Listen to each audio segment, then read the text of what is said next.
Hi everybody, welcome back to my channel. I hope y'all had a wonderful Christmas or Hanukkah or however you celebrate the holidays. I hope it was wonderful.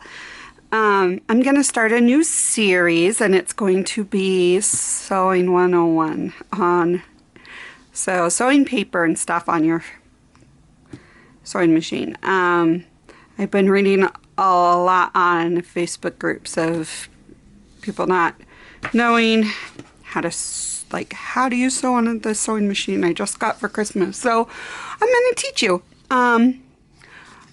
So I have been a quilter for years, and then I jumped over to this junk journaling because it involves everything I love. So the one thing about sewing, the one tip, we're going to go over some tips before I start taking you to the sewing machine and show you what not to do for this first episode.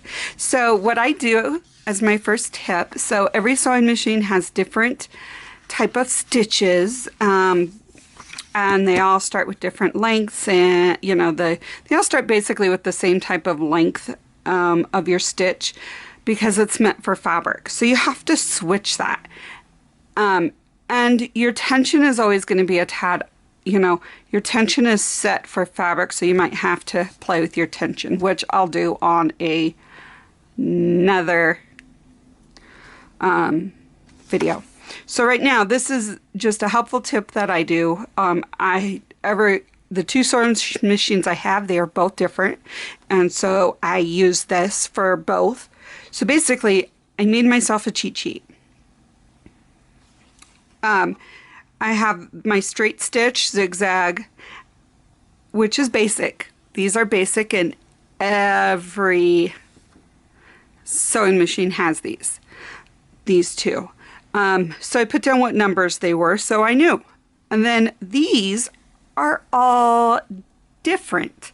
Some have the blanket stitch, but these are all different stitches that my sewing machine offers. And this is only a small handful. Like my sewing machine has over 79 stitches, and each stitch, some of them you can't, these two I can't change the settings, the length or the width, but like you can change the length and the width of these.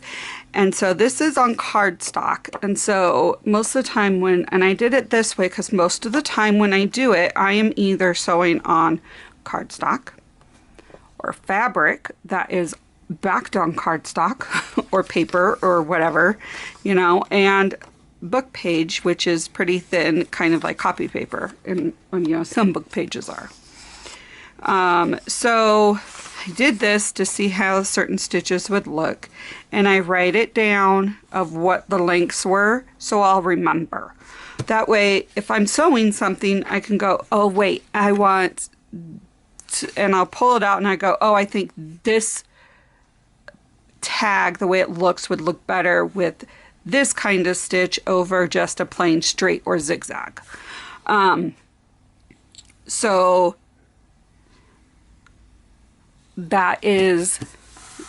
this is helpful. I love this thing. I encourage you guys to make one. They're very fast, easy, and simple. And I just wrote down what number the stitches were that I had. So with that, I'm going to put you guys on pause and set up to show you to work with the sewing machine.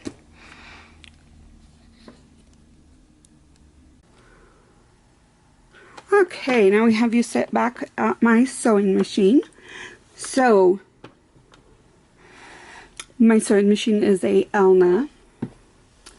It is the Quilter's Dream Limited Edition from Eleanor Burns.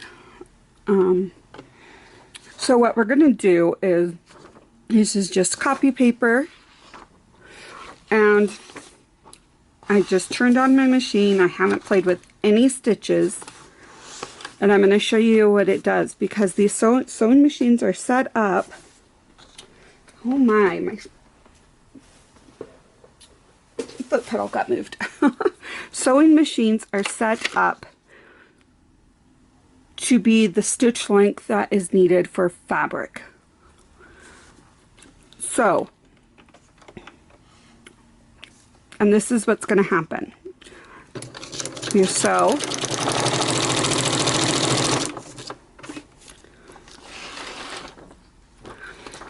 and can you see that? It just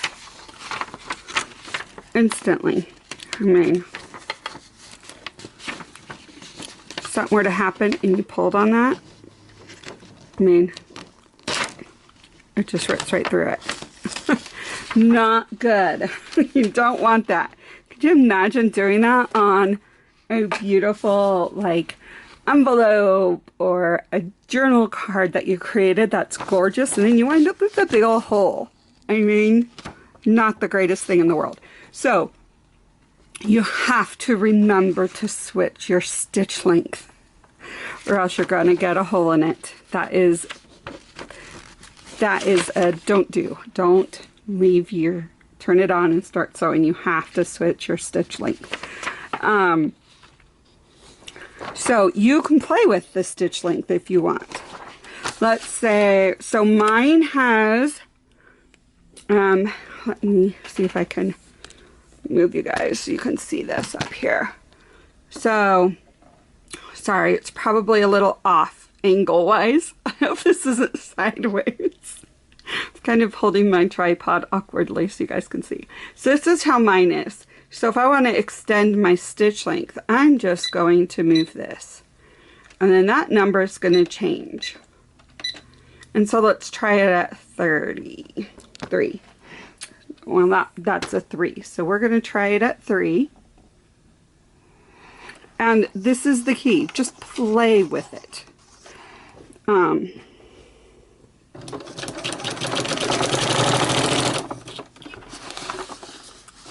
And that looks a little better, but still, look at that. It's, that's a tad better. Let's see if that'll focus. There we go. But, again, over time, I mean, granted, I'm putting a little bit of force into that to tear it, but over time, it's going to get really gross. It's going to tear. And you really don't want that. So I would go no smaller than like 4.0 for your stitch length. I go between 4 and 5. It depends what I'm doing and what I'm sewing on. So that's one thing you really want to do is that is the big no-no of sewing, because you don't want to go to all that effort and make something so beautiful and have it rip on you because your stitch length is way too close together. I know junk journaling has a lot of threads. You don't have to be precise or perfect, and I love that. And it took me a long time to go, okay, but this isn't working, right? I'm like, I could see my threads. Well, come to find out, I found out that when sewing on paper, you're gonna see the bottom of your threads. So picking your bobbin color is very important, or else you're gonna see through it. You're gonna have the bottom pointing through the top. The way and some sewing machines, you're gonna have to switch your tension in between sewing fabric and paper. I have it set where it's okay for both. Fabric will dull your needle. So when you replace your needles, get denim. And it will be stronger. And so you can sew through more layers and sew through different things. If you use the needle which there's nothing wrong with the needle that came with your sewing machine, but you can't do through a lot of thick layers or else it will break. So be careful of your needles. The other thing I've heard people say, well, granted, I don't do this, is to switch your needle between using fabric and paper. I don't. Unless I'm doing a quilt, and then I absolutely do. But for something that's for junk journaling, I don't do it. I don't bother. So, I hope this was helpful and you learned a lot. If you have any questions, please comment below. If you found this informational at all and enjoyed it, please give it a thumbs up and think about subscribing. I would greatly appreciate that. I hope you all have a wonderful day, and if you have a question that you want me to go over on one of these new sewing tips that I'm going to be doing series, let me know and I will go through it. If I don't know it, because I don't know everything, even though I've been quilting for over 23 years, I don't know everything. You can always learn. So I'll figure it out. So I hope you all have a wonderful day and see you on the next crafting adventure. Bye!